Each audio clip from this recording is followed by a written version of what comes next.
मेरे YouTube page एस्ट्रोनॉइज पर आपका स्वागत है। नमस्कार, मैं हूं नरेश कुमार। सबसे पहले उन दर्शकों का धन्यवाद जिन्होंने पेज को सब्सक्राइब किया है, पेज के वीडियोस को शेयर कर रहे हैं, लाइक कर रहे हैं और कमेंट बॉक्स में हमें अपनी राय भी लगातार भेज रहे हैं। दोस्तों, गोल्ड और सिल्वर लगातार डाउन चल रहे हैं। आज के वीडियो में सिर्फ गोल्ड की ही बात करेंगे क्योंकि ये डाटा जो है, जो रिसर्च है, गोल्ड के ऊपर ही है और एक इम्पोर्टेंट कंजंक्शन है जो बनने जा रही है 4 जुलाई से।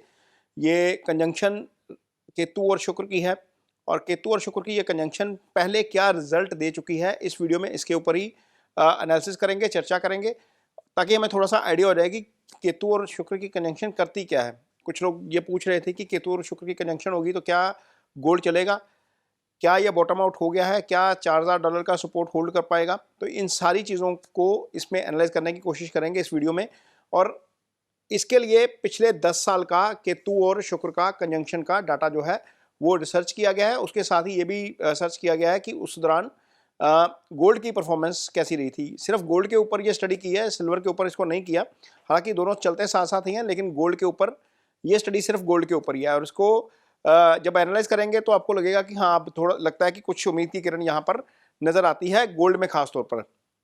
और गोल्ड यदि हम पिछले साल देखते हैं, सबसे पहले तो ये बात है कि केतु इस समय सूर्य की राशि में है और सूर्य की जो राशि है लियो साइन, वो गोल्ड का जो है वो साइन है। यदि हम इसको एस्ट्रोलॉजी में पढ़ते हैं या फाइनेंशियल एस्ट्रोलॉजी में पढ़ते हैं तो लियो से भी गोल्ड को देखा जाता है, गोल्ड का विचार किया जाता है। तो वहाँ पर क्या कंजंक्शन, क्या रिजल्ट लेके आती है, इसके बारे में देखते हैं। और शुक्र जब जब शनि के साथ आते हैं, शनि के सामने आते हैं, तब तब बुलियंस गिर जाता है। लेकिन जब केतु के ऊपर रिसर्च किया गया तो केतु के ऊपर थोड़े से आंकड़े उम्मीद जताने वाले हैं। तो पिछले साल 15 सितंबर 2025 को यह कंजंक्शन बना था, लियो में बना था और उस दौरान गोल्ड ने 8.14% जो है वो पॉजिटिव रिटर्न दिया था। ये रिटर्न काफ़ी अच्छा रहा था, ये पिछले साल की बात है। इससे पहले जब ये कंजंक्शन बना था उस समय केतु वर्गों में थे, यानी कि बुध की राशि में। 25 अगस्त 2024 से लेकर 18 सितंबर 2024 तक ये कंजंक्शन बना था केतु और शुक्र का। यहाँ पर गोल्ड का रिटर्न रहा था करीब 0.4% पॉजिटिव।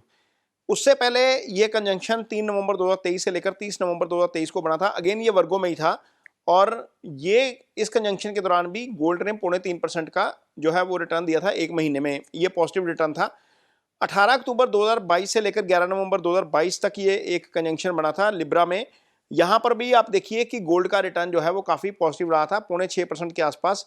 इस अवधि में लगभग 12 दिन और 23 दिन में 6% के आसपास, 0.6% के आसपास गोल्ड का रिटर्न था।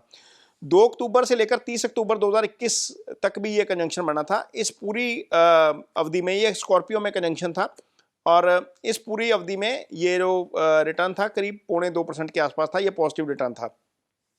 और इससे पहले जो है वो जो ये कंजंक्शन बना था 11 दिसंबर 2020 को ये कंजंक्शन बना था। 4 जनवरी 2021 तक था ये भी स्कॉर्पियो में था और ये पॉजिटिव रिटर्न था करीब 6% के आसपास का। 5.94% यहाँ पर रिटर्न रहा था।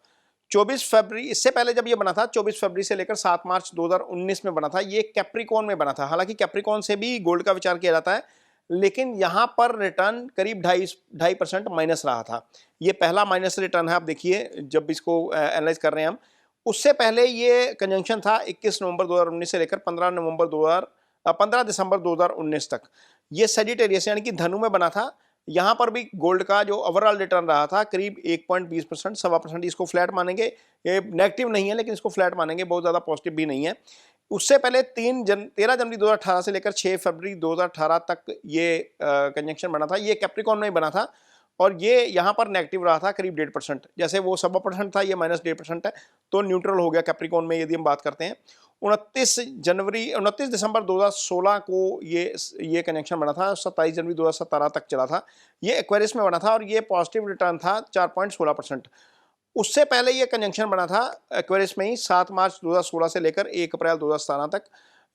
ये एक्वेरियस में बना था। यहाँ पर 0.4% के आसपास नेगेटिव था। तो ये नेगेटिव और पॉजिटिव 0.4% और 4.25% ये अगेन न्यूट्रल हो गया। अब अगला कंजंक्शन जो है वो है 4 जुलाई से लेकर 1 अगस्त तक और ये अब बनेगा दोबारा लियो में। अब यहाँ पर इसको टोटल को एनालाइज करते हैं तो 11 इंस्टांस ऐसे आए हैं जब केतु और शुक्र एक साथ रहे हैं। उनमें से 3 बार नेगेटिव रिटर्न रहा है। नेगेटिव बहुत ज़्यादा नेगेटिव साइड पे नहीं रहा, लेकिन पॉजिटिव यदि हम देखते हैं तो 6-7% के हमें रिटर्न भी मिले हैं यहाँ पर इस कंजंक्शन के दौरान। केतु नॉर्मली 18 महीने में एक बार राशि बदलते हैं। शुक्र का साइकिल एक साल में चेंज हो जाता है, क्योंकि 27 दिन में राशि बदल जाते हैं। तो पिछले 10 साल में यदि हम देखते हैं, 2016 से लेकर 2025 का डाटा हमने देखा, तो 73% के आसपास ये जो है ये पॉजिटिव रहा है।